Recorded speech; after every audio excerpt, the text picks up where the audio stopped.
오늘 우리에게 주시는 하나님 말씀은 잠언 3장 13절부터 20절까지, 잠언 3장 13절에서 20절까지입니다.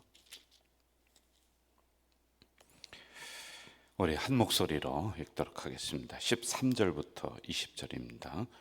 지혜를 얻은 자와 명철을 얻은 자는 복이 있나니 이는 지혜를 얻는 것이 은을 얻는 것보다 낫고 그 이익이 정금보다 나음이니라. 지혜는 진주보다 귀하니 네가 사모하는 모든 것으로도 이에 비교할 수 없도다. 그의 오른손에는 장수가 있고 그의 왼손에는 부귀가 있나니 그 길은 즐거운 길이요 그의 지름길은 다 평강이니라. 지혜는 그 얻은 자에게 생명나무라.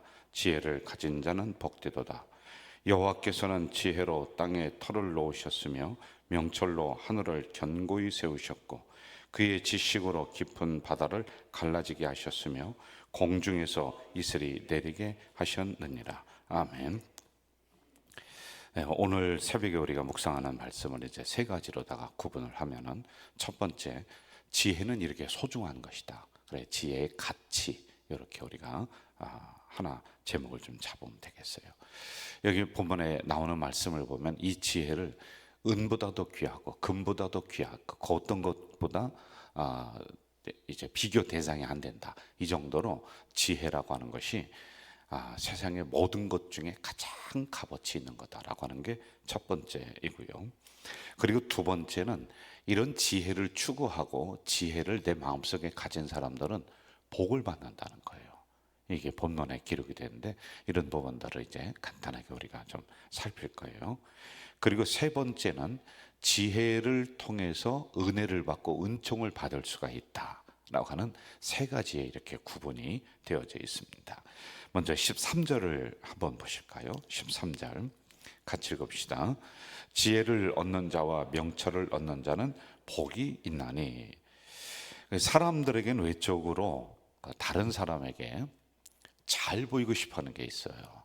그래서 여러분, 옷도 아무거나 안 입어요. 내 마음에 들어야 되고, 또 다른 사람이 내 이 옷을 입을 때 어떻게 볼까, 이것도 이제 여러분이 신경을 쓰는 것 중에 하나입니다.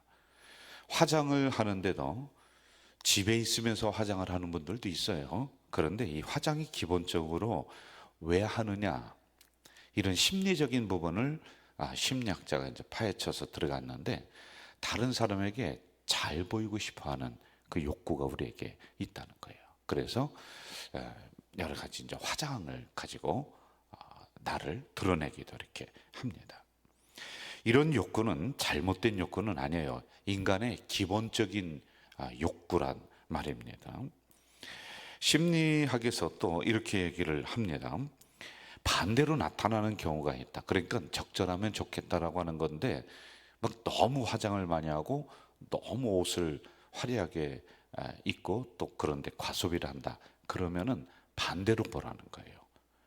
자기가 자신이 없으니까 이 옷을 통해서, 화장을 통해서 자기를 커버하려고 하는, 그러니까 예를 든다면은 우울증 초기에 있다든지 성격이 내성적이다든지, 그럼 이러한 사람들은 일부러 자기를 막 드러내는 거예요. 그러니까 여러분, 막 심하게 막 웃고 또 많은 사람들에게 그냥 아주 활달하게 다 보이는 사람들 있잖아요. 근데 그런 분들하고 가만히 이야기해 보면 내적으로 좀 부족함이 있는 거예요. 허함이 있는 거란 말이에요. 자, 이렇게 자기의 부족한 부분을 커버하려고 하는 것이 인간의 심리이다. 그래서 옷을 통해서, 화장을 통해서 이런 것들을 한다라고 하는 것입니다. 자, 그런데 자존감이 낮으면 낮을수록 이런 데 더 심하게 치중을 해요. 여러분, 자존감이라고 하는 것은 다른 사람과 나를 자꾸만 비교하는 거예요. 우리 가정은 저기 김 집사님 가정보다 아파트 평수가 적다라든지 또는 더 못 산다든지, 이게 비교합니다. 그러니까 비교하면은 내가 비참해지는 거란 말입니다. 이게 자존감이 낮을수록 사람들과 그렇게 돼요. 그런데 자존감이 높아지잖아요. 자존감이 높아진다는 것은 스스로 자신감이 있는 거예요. 내가 못 살면 어때? 내가 좀 얼굴이 못생기면 어때? 내가 옷을 좀 못 입었으면 어때? 그리고 당당하게 이렇게 걸어가고 사람들을 대하는 거란 말입니다. 이게 높아지면 높아질수록 외부에 대한 외면 이런 것에 대해서 별로 신경을 안 쓴다는 겁니다. 그런데 내적으로 허전한 사람들은 이 허전함을 외부로 치장을 하고, 그리고 내적으로 충만한 사람들은 외부가 어떻든지 간에, 사람들이 어떻게 나를 보든지 간에 내가 하나님의 자녀로 살아가면 되지. 꼭 뭐 아파트 50평에 살아야 돼? 우리 집은 전세 살아도 뭐 전세 산다고 물이 안 나와? 뭐가 안 나와? 똑같단 말이에요. 이렇게 되는 거란 말입니다. 여러분, 중요한 단어를 우리가 하나 새벽에 좀 묵상을 해야 되는데, 내적인 충만이에요. 이게 중요합니다. 자, 그럼 내 내면을 충만하게 하기 위해서 우리는 어떻게 하느냐라고 하는 요 문제에 이제 도달을 하게 돼요. 여러분, 사람들도, 일반 사람들도 이 속이 허하고 내면으로 충만하지 못하니까 별의별 짓을 다 하는 거예요. 그래서 세상적인 문화가 발달하는 거예요. 세상적인 문화는 항상 사람을 기쁘게 하고 즐겁게 하려고 하는 이 내면을 채우려고 하는데, 하면 할수록 허해지는 거예요. 허전해져요. 그러니 여러분, 타락의 문화는 끝이 없는 거예요. 끝이 없는 거예요. 그러니 우리가 생각지도 못했던 그런 범죄들이 그 안에서 일어나는 겁니다. 그리고 이 세상적인 것으로 내면을 채우지 못한다는 것이, 돈을 많이 가졌음에도 불구하고요, 이게 안 되니까 자살하는 거예요. 뛰어내리는 거예요. 그리고 그 사람이 돈이 없느냐? 알고 봤더니 큰 부자예요. 그래도 그렇게 되는 거란 말입니다. 자, 그럼 내면으로, 내 안에 내면으로 충만하게 되는 생활은 무엇이냐? 오늘 지혜를 가져라. 여러분, 지혜 제가 전에 많이 설명을 했어요. 그런데 그 중에 하나, 지혜는 바로 예수 그리스도이다. 기억나시죠? 바로 예수 그리스도가, 하나님의 말씀이 내 안에 있잖아요. 그러면은 내가 내면으로 충만하게 되어 있는 거예요. 그래서 여러분, 예수로 충만한 거예요. 우리 찬양도 있잖아요. 예수로 충만한. 예수 외에는 내 마음을 완벽하게 채워줄 그 무엇도 존재하지가 않아요. 자녀가 학교에서 1등 받아왔습니다. 일주일도 못 가요. 기쁜 게. 집을 샀어요. 한 달도 못 가요. 여러분, 그래서 기분 좋으려면은 이발해라. 일주일 기분 좋다는 거예요. 이게 세상 것은 영원하지가 않아요. 그런데 내 내면을 완벽하게 채워주면서 나에게 기쁨을 계속적으로 줄 수 있는 것은 뭐냐? 바로 지혜의 근본이신 하나님이시고 지혜 자체이신 예수 그리스도가 내 가정 안에, 우리 심령 안에 들어와 있을 때, 예수로 충만할 때 우리는 세상 것이 어떻든지 간에 자신 있게 당당하게 이 세상을 비교하지 않으면서 살아갈 수가 있다는 것입니다. 자, 13절 다시 한번 좀 봐요. 13절 같이 읽을까요? 시작. 지혜를 얻는 자와 명철을 얻는 자는 뭐가 있다? 복이 있다. 복이 있다. 예수가 나의 생명이고 하나님이 나의 주인이십니다. 내 가정을 완벽하게 채워주시옵소서 라고 깨닫고 아는 사람은 복이 있다는 거예요. 여러분, 돈을 많이 벌어서가 복이 아닌 거예요. 어떤 사람이 로또 복권 돼서 그 일확천금을 받은 사람들을 조사한 내용이 있어요. 봤더니요, 90% 이상이 몇 년 안에 있는 거 다 탕진하고, 그리고 빚을 더 지고 그냥 노숙자가 됐다는 거예요. 행복한 가정 그거 탔더니 이거 가지고 서로 이혼하고 싸우고 자녀들하고 고소하고, 이게 그렇게 된다는 거란 말이에요. 여러분, 돈이 제가 절대적으로 필요 없다라고 하는 게 아니에요. 돈이 궁극적으로 우리에게 복을 주지를 못한다는 거예요. 여러분, 예수 그리스도가 하나님이 우리에게 복을 주시는 그 선상에서 우리가 이 땅에서 살아가려고 하니까 하나님이 물질을 허락해 주시고 하는 것이지, 이 하나님이라고 하는 자리에, 예수라고 하는 자리에 복을 올려놓는 즉시, 물질을 올려놓는 즉시 우리는 만모니즘이라고 해서 이게 신이 돼버리는 거예요. 이게 그럼 비참해지는 거란 말입니다.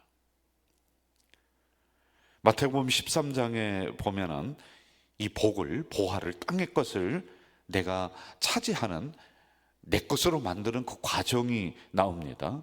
여기 밭에 감추인 보화가 있는데 어떤 농부가 밭을 갈다가 이 쟁기에 뭐가 턱하니 걸렸어요. 그래서 이게 뭔가 하고서 봤더니 그 땅 속에 이 많은 금괴가 있는 거예요. 옛날에는 은행이 없으니까 이 금괴로 해서 땅 속에 묻어두거든요. 거기가 저장 장소란 말입니다. 그래서 야, 이거 참 귀하다. 그리고는 그대로 묻어두고 돌아가서 자기 재산을 다 팔아서 이 밭을 전체를 다 샀다. 이렇게 나오고 있습니다. 이 보화 때문에 그런 거거든요. 자, 여러분, 여기서 우리가 두 가지를 알아야지 돼요. 첫째, 농부가 주어진 자기가 밭을 가는 그 환경에서 묵묵히 밭을 갈다가 턱하니 이게 걸린 거예요. 그 사람이 뭐 보화가 어디 있는지 그것만 호미로다가 그것만 캐고 아니에요. 첫 번부터 끝까지 그냥 쟁기질하면서 꾸준히 일을 했어요. 일을 했더니 어느 지점에 자기는 몰랐어요. 그런데 그 보화가 딱 묻혀 있는 거란 말이에요. 여러분, 이 의미가 뭐겠어요? 오늘 우리가 살아가는 현장에서 일확천금 바라지 말고 그냥 무슨 그 큰 복이 나에게 탁 들어온 그런 거 바라지 말고, 우리가 주어진 현장에서 묵묵하게 여러분이 하고 있는 일, 쟁기질을 그냥 묵묵하게 하다 보면은 하나님이 그 속에 보화를 묻어 두신 거예요.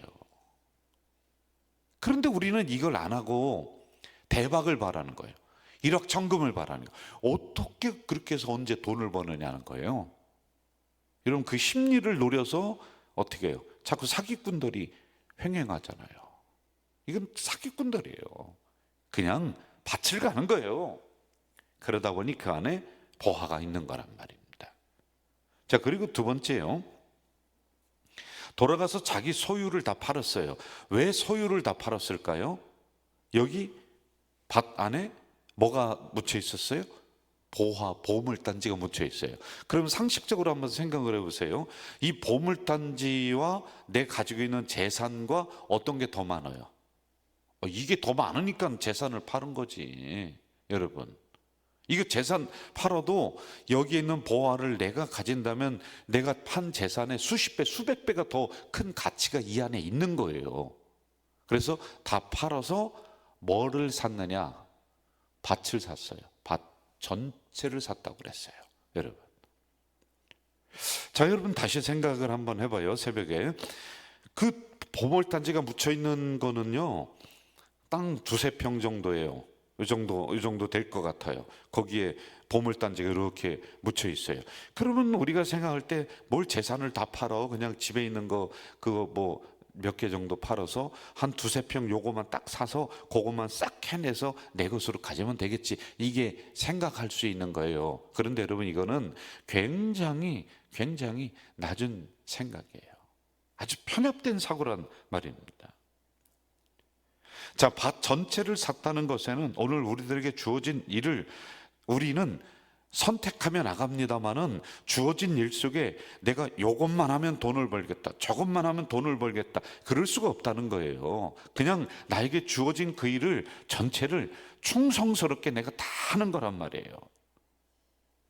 이 밭이라고 하는 것은 나의 삶의 현장, 신앙의 현장, 그 어떤 것으로 놓고 봐도 아무 상관이 없어요. 그런데 내가 좋아하는 일만 할 수가 있어요?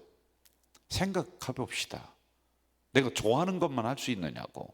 싫어도 밭 전체를 사는 것처럼, 아니 그 중간에 서너 평의 보화가 묻혀 있는데 그것만은 살 수가 없다는 거야. 싫어도 전체를 사야 돼.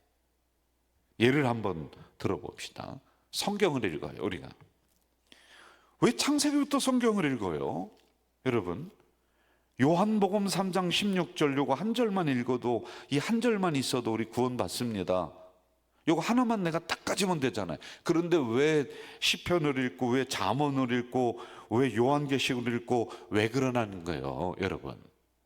하나만 가지고서는 안 된다는 거예요. 이 전체 속에 하나님이 보화를 묻어두신 것이지, 나는 내 인간적인 생각 계산만 가지고 그거 하나만 싹 빼가지고 하면 나에게 큰 유익이 되겠다, 절대로 그럴 수가 없다. 인생도 마찬가지예요. 신앙생활도 한번 봐요. 나는 주일 예배만 드린다, 그것만 딱 드리면은 보화가 나한테 싹 올 것 같아요. 그런데 여러분, 그게 아니에요. 새벽 기도도 해야 되고, 수요 기도도 드려야 되고, 어느 때는 가고 싶지 않은 기관 모임도 가봐야 되고. 왜? 어디에 보화가 묻혀 있는지 여러분은 모른단 말이에요. 어디에 묻혀 있는지 모른단 말이에요. 그러니 나에게 주어진 일을 묵묵하게 쟁기를 가지고 꾸준히 갈다 보면 그 안에 하나님은 보화, 땅의 복을 주시는 거다라고 하는 거죠. 16절로 한번 좀 가봅시다. 16절 같이 한번 읽어볼까요? 16절 시작. 그의 오른손에는 장수가 있고 그의 왼손에는 부귀가 있나니, 이렇게 나와요. 자, 첫째 기억할 건 내적인 충만, 요거 꼭 기억하세요. 그럼 복이 있습니다. 그리고 16절에는 장수의 복을 주신다. 지혜와 오래 사는 것과 무슨 관계가 있을까? 그런데 깊은 관계가 있어요. 먼저 지혜 있는 사람은 이 세상을 살아가는 삶의 태도와 자세가 달라요. 지혜가 없는 사람은 함부로 삽니다. 여러분, 지혜 되시는 하나님이, 지혜 되시는 예수 그리스도가 내 안에 계신데 어떻게 우리가 세상적으로 함부로 우리 몸을 굴리면서 함부로 살아갈 수가 있겠어요? 어떻게 우리를 저 세상의 썩은 문화에 내 몸을 던져놓을 수가 있겠어요? 하래도 못하는 거예요. 신앙적인 양심이 있는 거예요. 그거보다 더 가치 있는 지혜 되시는 하나님이 내 안에 있으니까 나는 나를 더 잘 관리하고 더 조심하고, 그러다 보니 자연히 장수와 연결이 된다는 거란 말이에요. 또 이 복이 왜 복이냐면은, 장수의 복은 우리는 돌아갈 본향을 알기 때문에 안심하며 사는 거예요. 이 땅에서. 이 땅은 나그네 길입니다.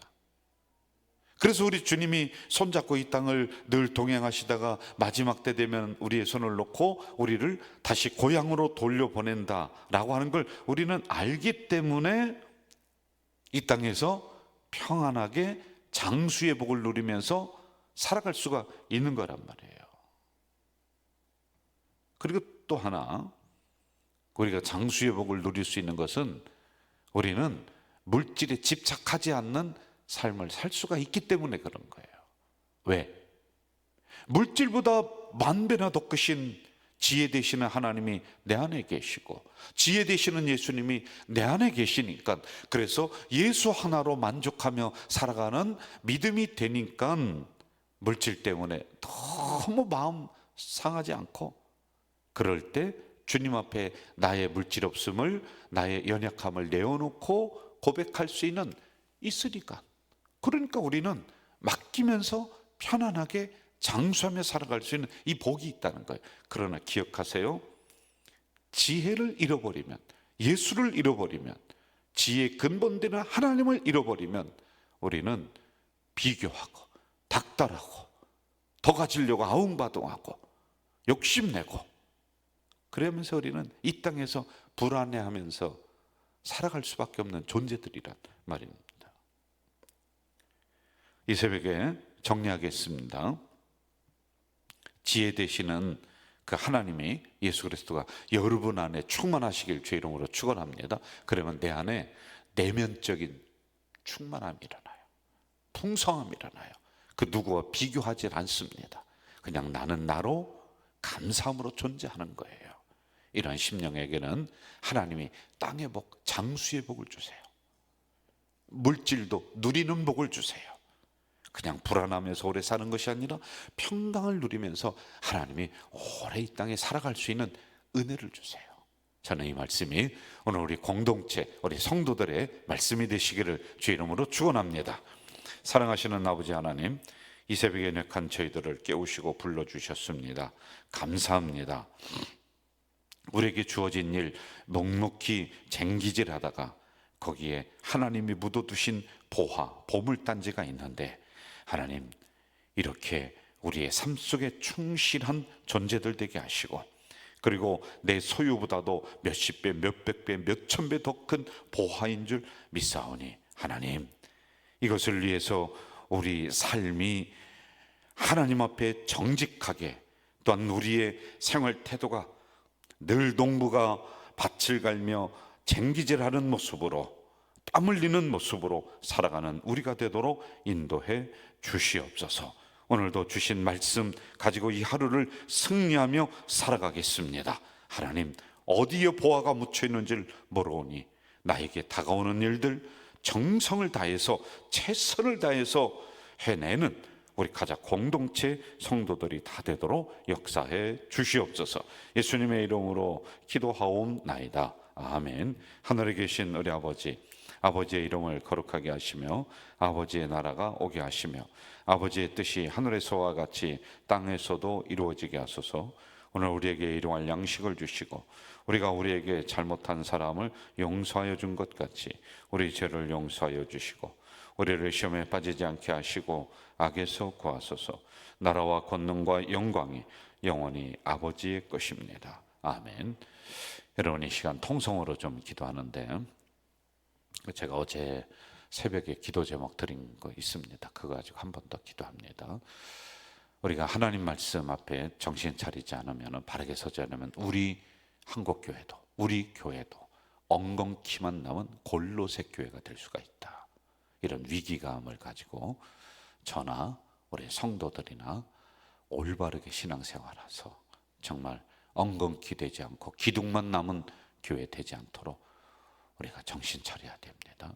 다시 직분자들은 기도에, 말씀에, 예배에 치중해야 됩니다. 이 문제를 놓고 여러분 정말 가슴 치면서 우리가 통성으로 기도하시고, 여러분 가지고 나온 개인 기도 제목 가지고 기도하시다가 집으로 돌아가시겠습니다. 기도하겠습니다.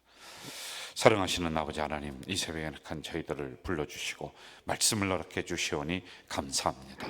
주신 말씀을 가지고 오늘도 하나님 제단 앞에 나와서 간절히 간구하며 기도하는 저희들입니다. 아버지 하나님, 골로새 교회가 흥왕했었던 교회이지만은 하나님의 경고의 말씀을 듣지 않고 그들이 말씀을 떠나고 예배를 떠나고 그들이 성도들의 교제를 떠났을 때 그 지역은 하나님 지금은 황폐한 지역이요, 엉겅퀴가 그 위에 덮어버리는 지역이요, 아버지 하나님, 하나님의 경고의 말씀, 위기의 말씀을 듣지 않았을 때 그 교회는 기둥만 남는 교회들이 되었사오니, 주여 우리 한국교회가 이리 될까 두렵습니다.